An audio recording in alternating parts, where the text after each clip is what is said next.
A'udzu billahi minasyaitonir rajim. Bismillahirrahmanirrahim. Wa aqimus salata wa atuz zakata wa rak'u ma'al rakiin. Sadaqallahul azim. Ta'atuz zakat, artinya tunaikanlah zakat. Ini adalah perintah supaya tidak menzalimi orang lain. Ini termasuk dalam perkara adab dan hubungan sesama manusia. Kalau solat tadi, hubungan dengan Allah SAW iaitu ibadat. Itulah beza antara ibadat dan adat. Seterusnya, intisari.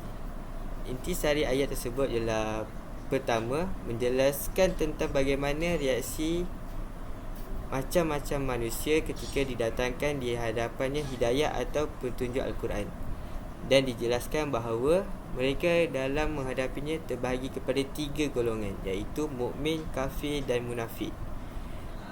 Seterusnya ialah mengajar umat Islam bisa membagi waktu dalam hidupnya, seperti waktu ibadah dan waktu bekerja.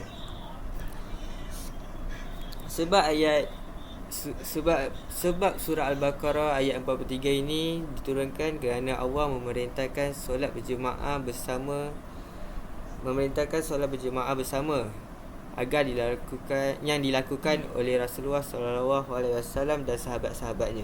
Ini kerana sembahyang berjemaah berbanding solat sendiri dapat mengukuhkan jiwa dan iman. Akhir sekali, pengejaran ayat 43 surah Al-Baqarah ialah kita mestilah melakukan solat agar hidup lebih diberkati dan dirahmati Allah SAW. Oleh itu, kita hendaklah rukuk bersama-sama orang-orang yang rukuk dari umat Muhammad SAW dan menjadi sebahagian dari mereka. Surah An-Nisa ayat 3. A'udzu billahi minasyaitonir rajim. Bismillahirrahmanirrahim.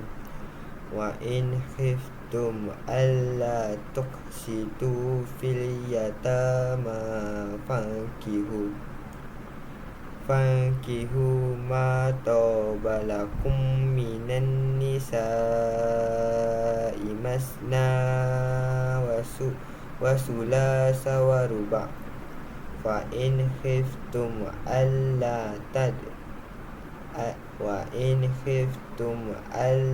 ta'dilu fawahidatan aw ma malakat aymanukum zalika adna alla ta'ulun.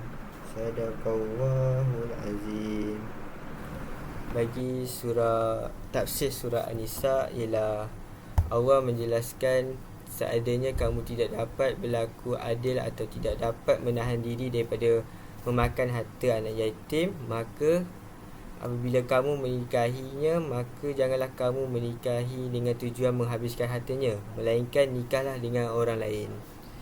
Dan kamu pilihlah perempuan lain yang kamu senangi, satu sama ada 1, 2, 3 atau 4, dengan syarat kamu memperlakukan isteri-isteri kamu itu dengan adil dalam pembahagian waktu bermalam, seperti giliran, nafkah, perumahan serta hal-hal yang berbentuk material dan lain-lainnya. Islam membolehkan poligami dengan syarat-syarat tertentu. Intisari surah An-Nisa ayat 3 ini dikenali sebagai ayat yang memuat ajaran poligami. Poligami merupakan salah satu problem sosial kemanusiaan yang disinggung Al-Quran, dan perjalanannya kerap kali disalahertikan, terutamanya oleh praktisi poligami itu sendiri yang mencari kebenaran atas perbuatannya. Sebab turunnya surah An-Nisa ayat 3 ini ialah pada dasarnya satu isteri yang lebih baik. Sebelum turunnya ayat ini, poligami sudah diamalkan dan pernah pula dilakukan oleh para Nabi sebelum Nabi Muhammad SAW. Ayat ini turun dan membataskan poligami sehingga 4 orang sahaja perkahwinan. Pengajaran ayat ini, kita hendaklah menikah mengikut kemampuan agar berlaku adil terhadap isteri supaya tidak berlaku kezaliman dan menjamin rumah tangga dalam keadaan baik dan bahagia. surah Al-Mutaffifin ayat 1 sampai 3. A'udzubillahi minasyaitonirrajim. Bismillahirrahmanirrahim.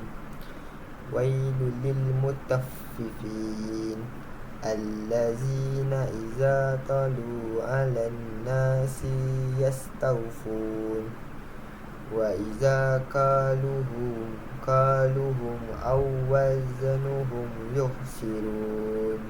Sadaqallahul azim. Tafsir surah ayat Al-Mutaffifin ayat 1 hingga 3 ialah azab dan kehinaan yang besar pada hari kiamat disediakan bagi orang-orang yang curang dan menakar dan menimbang. Allah SAW telah memberikan ancaman yang keras kepada orang-orang yang curang dan menakar dan menimbang yang terjadi di tempat-tempat jual beli di Mekah dan di Madinah pada waktu itu. Intisari ayat tersebut ialah menerangkan balasan siksa terhadap orang-orang yang berlaku curang dalam timbangan dan sukatan di samping memperkatakan buku-buku rekod amalan. Sebab turunnya surah Al-Mutaffifin ayat 1 hingga 3 ialah Ibnu Abbas radhiyallahu anhu mengatakan bahawa ketika Rasulullah SAW tiba di Madinah, penduduk Madinah ketika itu adalah masyarakat yang sudah biasa melakukan kecurangan dan menakar ukuran dan timbangan barang dagangan mereka.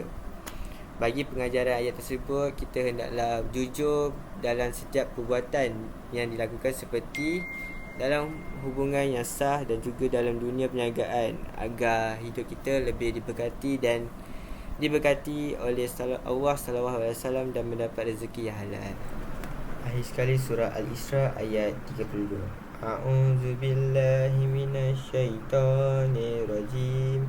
Bismillahirrahmanirrahim.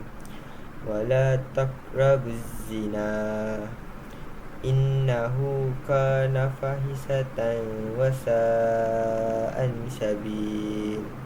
Sadaqallahul azim.